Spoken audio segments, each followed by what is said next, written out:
मऊगंज जिले के घुरेटा में डिजिटल अरेस्ट में महिला की मौत पर कलेक्टर मऊगंज अजय श्रीवास्तव एवं पुलिस अधीक्षक रचना ठाकुर तथा उनके परिजनों ने बयान देते हुए खुलासा किया है।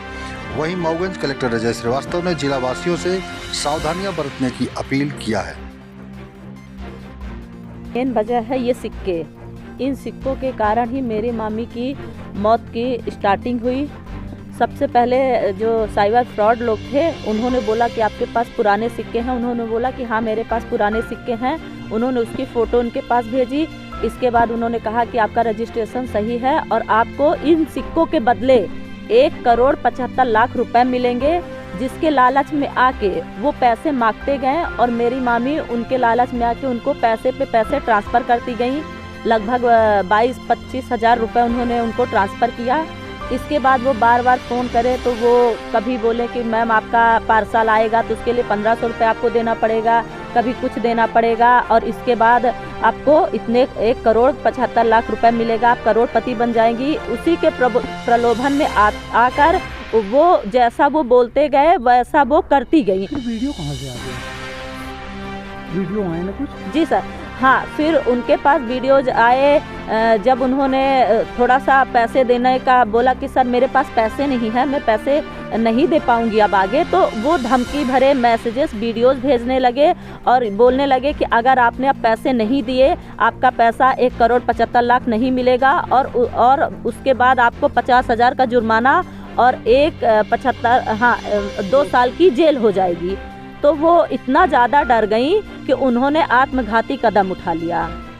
अपना नाम बता दीजिए। सर मेरा नाम ज्योति पांडे है।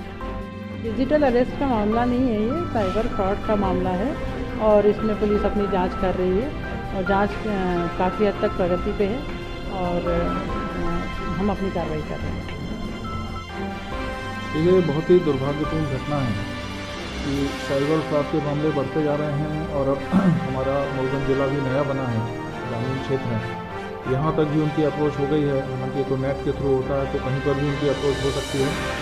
लगातार सरकार के स्तर पर और हर स्तर पर इसमें अवेयरनेस की कैंपेन भी चल रही है। लोगों से लगातार आग्रह किया जा रहा है, उनको अवेयर किया जा रहा है कि आप खुद भी और अपने परिवार वालों को सबको बताएं इस तरह की कोई भी अननोन फ़ोन आए उनको नहीं उठाना है या डरना नहीं है। खास बात यह है कि किसी भी प्रकार का इस तरह की धमकी आए या किसी तरह का प्रलोभन दिया जाए या धमकाया जाए, किसी तरह का दबाव डाला जाए, उस दबाव में नहीं आना है और प्रयास ये करना है कि हम तत्काल जो भी निकटस्थ जो भी आसपास पुलिस अधिकारी हैं, थाना है, प्रशासनिक अधिकारी हैं, कलेक्ट्रेट है, कोई भी हो आप उनको बताएं। आप किसी न किसी से शेयर करें कि हमारे साथ ये घटना हो रही है, इस तरह से हम मानसिक दबाव में हैं और हम इसमें क्या करें। तो मान के चलिए कि 90% जो इस तरह की घटनाएं हो रही हैं उससे हम बच सकते हैं। आदमी इसमें फंसता तब है जब वो किसी को बताता नहीं है और सोचता है कि हम बुरी तरह से फंस चुके हैं। तो एक मानसिक दबाव वाली बात है। और आज मैंने मीटिंग भी ली है, हमारे अधिकारियों को हमने बताया है कि हम अधिकारी हैं, समाज में हमारा एक रोल है, उस विभाग का हम रोल अदा करते हैं, बट हमारी कुछ सामाजिक प्रतिबद्धताएँ भी हैं, जिसमें ये भी है कि हम सबसे पहले अपने परिवार से शुरू करें। हम अपने परिवार वालों को, हमारे जो भी परिजन हैं, हमारे बुजुर्ग हैं, हमारे बच्चे हैं, हमारे घर वाले हैं, जो भी हैं, उन सबको बैठा करके सबसे पहले उनको डिस्कस करें कि इस तरह से अपराध हो रहे हैं, इसमें फंसना नहीं है। ये अवेयरनेस की बात है।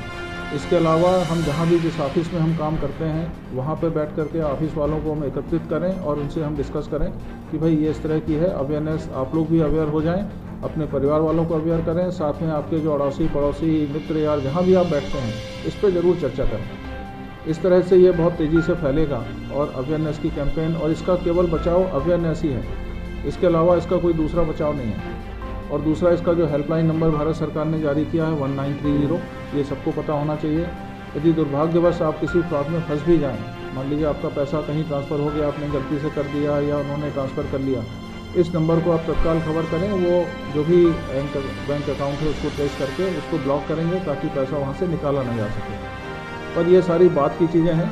मेरा सभी से, जन सामान्य से, हर व्यक्ति से, जो पढ़े लिखे लोग हैं, जो युवक युवतियाँ हैं, घर में रहने वाले लोग हैं, बुजुर्ग हैं, सबसे मेरा आग्रह है और मेरा रिक्वेस्ट है कि इस तरह के सबसे पहले जो +191 के अलावा जो भी नंबर आते हैं, ये मान के चलिए वो विदेशों के नंबर हैं, उनको नहीं उठाना। इसके अलावा अननोन नंबर से कोई भी वीडियो कॉल आए वो बिल्कुल नहीं उठाना है। किसी भी प्रकार का फ़ोन यदि आपको आता है, यदि आपको किसी प्रकार की धमकी दी जाती है या प्रलोभन दिया जाता है या धमकाया जाता है किसी भी प्रकार से कि हम पुलिस से बोल रहे हैं या कस्टम से बोल रहे हैं, इनकम टैक्स से बोल रहे हैं या ईडी से बोल रहे हैं या कलेक्ट्रेट से बोल रहे हैं, तो पहले आप उससे डरें नहीं, आप उनकी बात को समझें और यदि ऐसा लगता है कि ये फर्जी है, आपको धमका रहा है, तो तत्काल उसकी रिपोर्ट करें।